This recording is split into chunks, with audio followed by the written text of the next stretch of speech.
In this video, we're ready to start using colored pencils to create a value scale. So just like with our first Ebony pencil value scale, we want to make sure that we've referenced the instructions on BB9. Again, that instructed us to go to our Unit 2 project page where we can see some examples. So it's nice to look at different examples, how they look different with different colors. And we have a lot of pool colors in these examples, and you'll be able to choose your own colors. So we want to think about practicing with colors that you think you want to use for your project, but this might teach you what colors you actually don't like as much, and you might want to change your mind, what colors work well with others. So you can really pick any colors you want for your value scales and always make other decisions for your project later. I've picked a few colors here. And I also have my pencil sharpener handy because I'm going to be sharpening mine a lot. And I have erasers next to me as well because I might be able to do a little bit of erasing. So this is kind of the setup that I need. You might also want to have a piece of that scratch paper. This is what I was using with my ebony pencil, and I'm going to continue to use this all up front and back before I get rid of it so that I can use it as I need to. So this is going to be sitting next to me, and then I also have my extra value scales, so if something doesn't go right on your worksheet, we know that we can always learn from those mistakes and try it again. Or maybe some colors work really well here and we want to try more as we keep going. If you run out of value scales, you can always use blank paper, draw yourself a little box or rectangle, and continue to practice. So when I'm ready to get started, I want to review my goals. So here it says choose 2 colors to blend together. Consider your color scheme for this unit. I love working with cool colors, so that's just what I gravitate towards. So that's what I'm going to use. But I want to encourage you to maybe try something different. If you use certain colors a lot, maybe you want to try colors that you don't use often in your artwork. The next note says 1 color blends into the second color. So for example, green goes into light green to light blue and then blue. So we want to kind of change our idea from our first value scale, and now our colors are going to be shifting as they move across the box. The next step, use the colorless blender as the last step. It's really important you don't use this too soon. So this is my colorless blender, and it says that here. That's why I sharpened my pencils on the other side so I can always get that reminder. And what this is just a wax pencil. So if I use this on paper, I'm not actually going to be able to see a whole lot. I can see a little bit of wax building up on the paper. And this is my replacement for my blending stump. I am not using my blending stump with color. Once you use this with colored pencils or with oil pastels, you won't be able to use it with ebony pencil anymore. We're not using this for anything other than our ebony pencil value scale. So please make sure you're leaving this in your art kit at this time. Do not use it with color.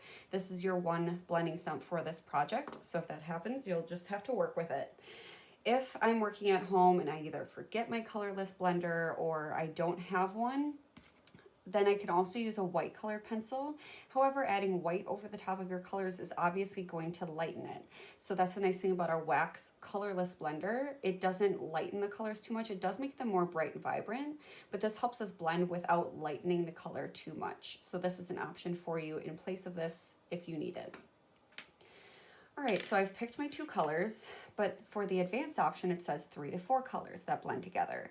So I'm going to be showing you the regular option here first, and then you can add more colors to this if you'd like to be more advanced on your own. So for example, I could add in maybe a light blue and maybe a green to this. So it could go from dark blue to lighter blue to my teal color to a light green. So they would just transition as they move from left to right. So you could do 3 to 4 colors if you want to try that out. But it's really important that we learn this technique at the regular value scale phase first and become strong at that. So I'm going to pick 1 color to start with. So I'm using the Peacock Blue. I'm using my Prismacolor pencil. I want to make sure it's as sharp as it can get, or pretty sharp. And I want to use my pencil the same way we did with our ebony pencil on its side, right? If I learned from my ebony pencil that if I scribble my colors, they're not going to blend the same way. So if I use the top of the pencil and scribble something in, we'll see how that blends out later on. So what I'm going to do is I'm going to turn my paper, just like I did with my ebony pencil. And I'm going to be sharpening a lot today to keep this nice and sharp. So I'm using the side, and I'm going to start to go dark to light. Now I want these two colors to blend together. So as I start from dark to light, I'm probably only going to work about this far onto my value scale, and then my second color will overlap that, and then I can continue to layer and layer until they really start to overlap and blend together. So this is going to be my darkest side for my first color, for my peacock blue. So I know that I'm pressing hard. I'm going to try my best to stay within the lines, right? If we practice good craftsmanship on our formative work, we know that we'll be successful with our craftsmanship in our summative work. But since it is practice, if I go outside the lines a little bit, that's okay. Color pencils do erase a little bit if something's light. Once it's too dark, it's not going to erase, at least all the way. It might erase a little bit. So I'm going back over this so I can make sure that this side is dark and then gradually gets lighter and lighter. Now my color pencil is going to look a little bit more grainy than the ebony pencil did, and that's okay. That's just a part of the wax that is in colored pencils, but that's something that my colorless blender is going to help me smooth out later. So I'm going to get this super light as I can, and I'm going to start to go back over this. I'm going to ask myself, where are things not as smooth as they could be? I'm getting some marks on the paper, and that's just from the surface underneath, right? So if you're not working on a smooth surface, some marks may come through. The nice thing about our paper we'll be using for our summative project is that it's a lot thicker, so that it helps us avoid those things showing through the paper. So we kind of learn as we go. Oh, I need to move my paper to a new spot because there's a mark coming through. All right, I'm going to start to layer this up. And it takes a lot of layers. Don't stop just because you've successfully gotten your color down dark to light. You're gonna go back over and keep layering and layering. If I do not layer enough, when I use my colorless blender over the top later, it's not going to be as smooth as I want it to be. And again, I've left this edge completely white. That's where my other color is going to go. All right, I think this is pretty good for now. So what I can do later is come back and continue to layer if I need to, but I'm going to grab my second color, and I'm using the Aquamarine Prismacolor pencil. I'm going to go the opposite direction now. So I'm doing the same technique and kind of flipping it over to the other side. So now I'm going to start dark and go light, and I need to really overlap this until about here, just like I did with this one. So this is going to be my goal, to get light to this side. So I'm going to turn my paper the opposite direction, and make sure I'm pressing hard at first, but still using the side of my pencil. I'm going to sharpen this right away because it's not going to give me enough edge of that color.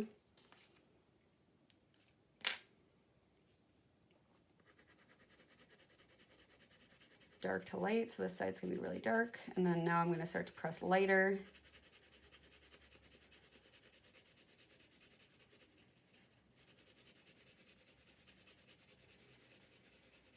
I think this side can get a lot darker. Still trying to keep a pretty smooth transition, so not scribbling, trying to fill the space in as much as I can. Now I'm feeling that my hand is going over the side, so I'm picking up a little bit of color on my hand already. That's going to happen over time, so if you want to avoid that, I could take a plain piece of paper and set that over this edge so that as I move my hand, I'm not kind of messing up my craftsmanship on this side, but it doesn't seem to be affecting my paper too much, so I wouldn't have to do that. Something to keep in mind for your final project, more than for your practice. All right, so I'm really gonna overlap this, bringing it all the way over into this blue that I started with, and then I'm going back. I'm gonna go back to this side, press harder, and then press lighter as I move this way.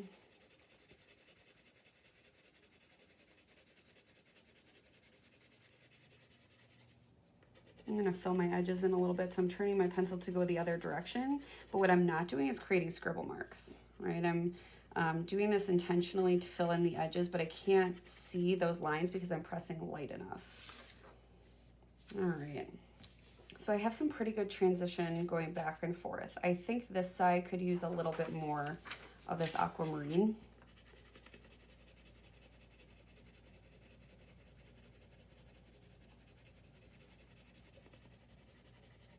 And then I think I want to go back to my original color the Peacock Blue and press harder because I want this to be darker on this side and I want it to keep overlapping.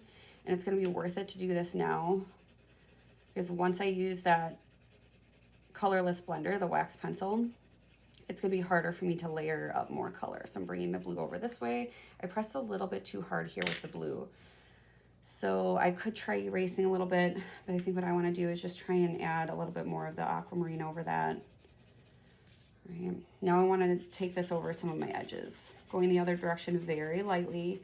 Can't actually see the individual lines that I'm making right now. I'm just kind of filling in those edges just lightly a little bit at a time. Oops, see, I pressed too hard and now I can see a line there. So I guess it's easier with lighter colors. I might want to be a little bit more careful with my darker colors when I do that. All right. So now what I'm noticing is that my colors are transitioning pretty well. And it's a lot darker than what it started with. So if I don't press hard enough, my colors are still gonna look more like this and have that grainy look to them. So I need to continue to layer these colors back and forth until I get the much more rich color here. Then I think I'm ready for my Prismacolor colorless blender.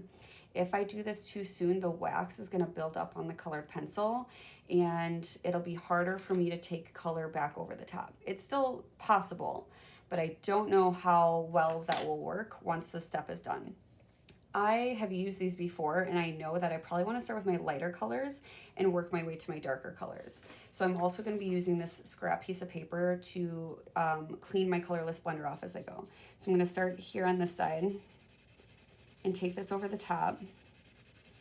And I can see already like the grainy look or the white of the paper that was showing through before isn't showing through nearly as much. So I'm going to take that over the edges here. And then I can see how this edge looks nice and neat. This one looks a little less well crafted. So I can take my pencil over to smooth that. So this wax pencil is acting like my blending stump for my ebony value scale. It's just a different material and works in a little bit different way. All right, so what I'm realizing here is that I pressed a little bit too hard with my blue here. You can see those blue streaks. I'm gonna learn from that, and in my final drawing, I am going to be very careful when I'm working with a darker color and to not get those streaks in a lighter color if I don't wanna be able to see them. Again, we're practicing smooth value scales for our formatives, but value scales don't have to be smooth. I can show texture within a value scale. The most important part is that I'm showing something that goes dark to light. So if I use hatching or cross hatching or stippling, those things can still show value. So I'm picking up a lot of color here on my colorless blender. I can get rid of that by kind of wiping it back and forth on a piece of paper. And when I sharpen it, that will be removed as well. So I'm gonna pause here for a moment and show you what happens if we scribble in really quick and then try and use our wax colorless blender. It's still going to blend it together, but I'm seeing those lines. So if I'm trying to create a smooth value, I need to first layer up my pencil enough so that it blends smooth instead of it showing those lines. So it's really important that we blend enough first. So for example, here too, when I practiced my colors before I started, they're not gonna blend together the same, right? This isn't gonna just drag your colors back and forth. It's only gonna blend what's in that little space. So I'm gonna take this over the top, keep going all the way to the edge. Then I can come back and touch any areas up if I need to. And try and erase around my edges. That's gonna help me learn what colors erase better than others. When I'm working on my summative drawing, I'm gonna need to work slower so that things don't go over the edge. But for practice, this is pretty good.